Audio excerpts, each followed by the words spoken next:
Sergio Perez claimed that his RB19 was to blame for his disastrous qualifying performance, but Christian Horner has played down such claims, claiming that all the parts and pieces combined weren't quite great.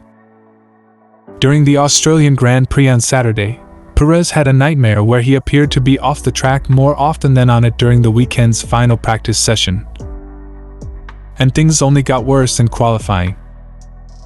The Mexican driver lost it at the beginning of Q1 when he drove straight at turn 3 and into the gravel, beaching his vehicle, ending his qualifying session without posting a time. Perez blamed the car, saying that already in FP3 we had this issue, we thought we had fixed it, but obviously we didn't. Helmut Marko, though, blamed the driver as he felt he was insecure and impetuous.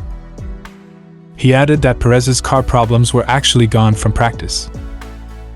Red Bull was forced to start from the pit lane since the driver was down in P20 while they adjusted his setup and updated the control electronics and energy storage on his RB19. Red Bull changed a lot in the vehicle, on the engine side and on the brake balance, and the chassis, as Sergio sped from the pit lane to P5.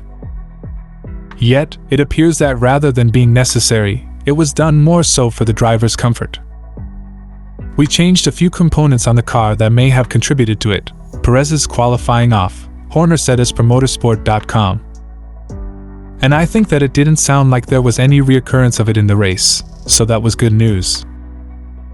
I think that he had a very difficult P3 which was by far from the best preparation, and then obviously he went out, was pushing hard on that first lap.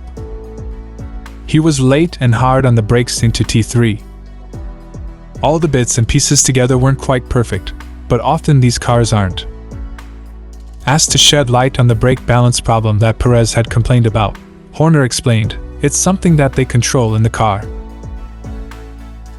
I think we had a bit of the engine running on in P3, but the levels that we saw in qualifying were nothing abnormal. Perez departed Melbourne behind his teammate by 15 points after entering Melbourne 1 point behind Max Verstappen in the battle for the World Championship. He must make sure that his nightmarish weekend at the Australian Grand Prix was the only one of the entire season if he doesn't want to lose the world title. Verstappen is a fierce competitor, and last season, after shooting to the top of the standings at the Spanish Grand Prix, he never looked back as he captured the Drivers' Championship title by winning 11 of the following 16 races, being only 9 points behind Verstappen after Monaco. Perez was left with little choice but to watch as his challenge vanished amid a commotion over claims that Red Bull had modified the vehicle to benefit his teammate. Perez stated after Saudi Arabia in a tweet that was shortly removed that he wanted to win the World Championship this season after swapping P1 and P2s in the first 2 rounds. Yet given his disastrous performance in Australia, which stood in stark contrast to Verstappen's nearly faultless weekend, one has to question whether the Mexican driver's career is already done.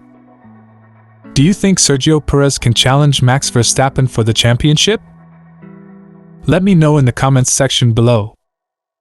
While you are here, watch my others to keep yourself updated in everything Formula 1.